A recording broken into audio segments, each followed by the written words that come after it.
มาเบิ่งบันบางนอนนอนแล้วก็นอน ๆบันบาง วันว่างๆเอาพุ่มมาอัด ๆเบิดกันสภาพบันบางๆอ่านแล้วก็นอนนอนแล้วก็อ่านโต๊ะยังโต๊ะโอ้ยเวียกยังมาสั่นนอนเด่น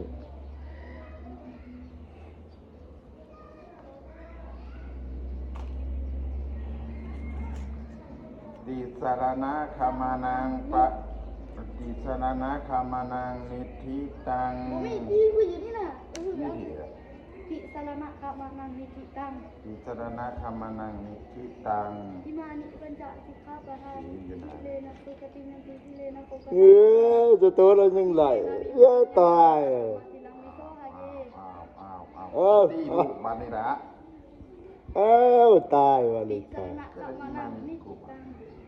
ปานาเป็นตุ๊ ปานาคาตาเว อิมานิปัญจ ยามิ สิกขา อาหิ ป นา ทา คาลา นิ เวรมณีสิกขาปะทานสมายามิมุสาวาหาเวรมณีสิกขาปะทานสมายามิ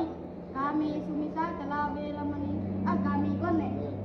กามีสุมิสาจลาเวรมณีสิกขาปะทานสมายามิมุสาวาหาเวรมณีสิกขาปะทานสมายามิสุรามีระญามสาปมาหาทานาเวรมณีสิกขาปะทานสมายามิอิมานิปัญจสิกขาปะทานิสิเลนะสุกติยันติสิเลนะโภคสัมปทาสิเลนะวิบุติยันติตัสสะมาสิลังวิโสหะเย เอาพอวันนี้เอา ติสรณะขับมานั่งนิพิตังนาวิ มันจะเท่เลย ตายวันนี้หาบ่พออีกเสียดวันนี้เอาติสรณะคามานังในทีตัง ติสรณะขับมานั่งนิพิตังนา โอ้ตัวอิมานิ พระวันติสรณะคามานังนิทีตังหรือว่า กาสะอามาหันเดนะ ติสารณะคามานัง พระบันตุเต ถ้าขอไปปฏิแสดงน้องเขาก็ไปน้ำกีดีติสารณะคามานังปะนานดิติสารณะคามานังนิธิตัง ติสรณะคามานังปาริปุณนัง ไปได้สองทาง นิทีตังก็จบบริบวนควรเดียวเท่านี้ก็แน่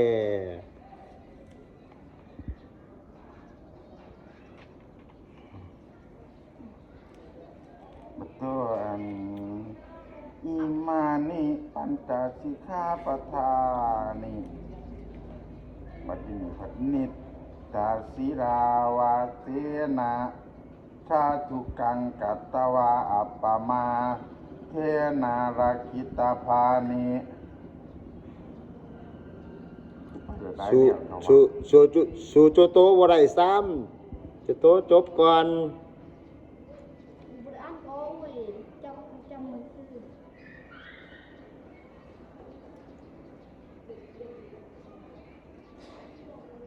อะอี นี่ดามนปานาห้ามไม่ให้ฆ่าสัตว์ฆ่าและแกงมาบัดก็ไม่เป็นได้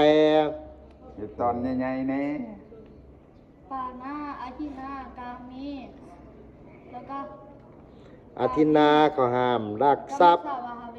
สุรามีอิมานิ ถ้ารักมาแล้วมาแบ่งอาตมาก็ไม่เป็นไรเขาว่า อิมาเนี่ย บ่อันนี้หนังเอ้ยนะอัน อิมานิปัญจสิกขาปทา ปานาเขาไม่ห้ามฆ่าสัตว์แต่ถ้าฆ่านอกวัดอันนี้ก็ไม่เป็นไรแม่อาทินาเขาไม่ให้รักทรัพย์ มาเบิ่งหลวงพี่เพิ่น อันนี้ก็ไม่เป็นไร ทองสินหา สิเดยังกก่อนตัวสิเดนะ สุกติจุติ โอสิเดนะสุขติยันติสิเดนะ เป็นม่วนสินหา ปทาสิเดนะวีภูติยันติตัสสมาสิรังวิโส อุ้ย ใส่เย สมมุติเนาะคันว่าอุ้ย ใส่หน่อยมากเว้ามากแรง เสียงโอ้ย เวลาเพิ่นให้ที่นี่ใส่เยลสุขผมต่าง เสียงโอ้ยนี่